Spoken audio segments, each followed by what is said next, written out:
Тема восстановления рудника «Мир» является главной в разговорах мирнинцев уже долгое время. Люди с надеждой ждут от «Алроса» положительного решения вопроса, ведь именно с этого горного объекта началась история Алмазного края и самого Мирного. Роман Муконин с подробностями. Месяц ушел у подрядчика на то, чтобы подготовить площадку к масштабному исследованию трубки «Мир».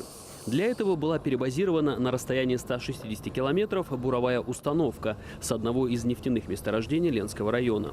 Только она способна бурить на глубину до 2 километров. Ночью 18 января произвели спуск буровой колонны, после чего были пройдены первые метры до месторождения. На данном этапе идет у нас бурение под секцию технической колонны. Забой 650 метров. Бурение продолжается. Используем модернизированное оборудование. Данная секция бурится со скоростью 20 метров в час. Разведку бурением предстоит вести в пределах водоносных горизонтов и мощных соленасыщенных пластов.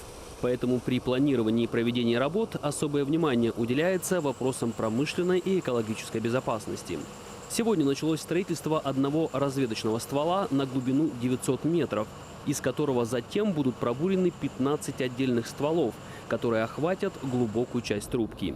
Эти сложные операции позволят геологам Вилюйской экспедиции составить максимально точную схему месторождения. Параллельно будет вестись бурение 2 вертикальных скважин по периметру карьера.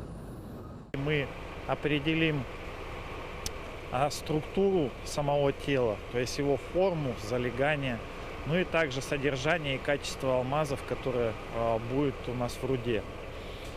Помимо этого мы выполним и определим гидрогеологические и горно-геологические условия, которые потом лягут в основу проектирования нового рудника. Учитывая огромный объем работ, нефтяники пришли сюда надолго. Поэтому буровая представляет из себя целый промышленный комплекс, способный работать автономно многие месяцы. Контракт с «Алроса» для этого подрядчика первый не связанный с нефтью, что обязывает их показать себя с лучшей стороны. Поэтому бурение идет круглосуточно с опережением графика. Пока все идет по плану, сложностей никаких. Работы на данной скважине спланированы до октября 2021 года.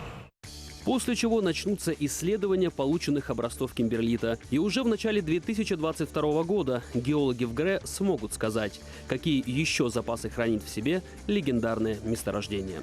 Роман Муконин, Илья Засухин, телеканал «Алмазный край».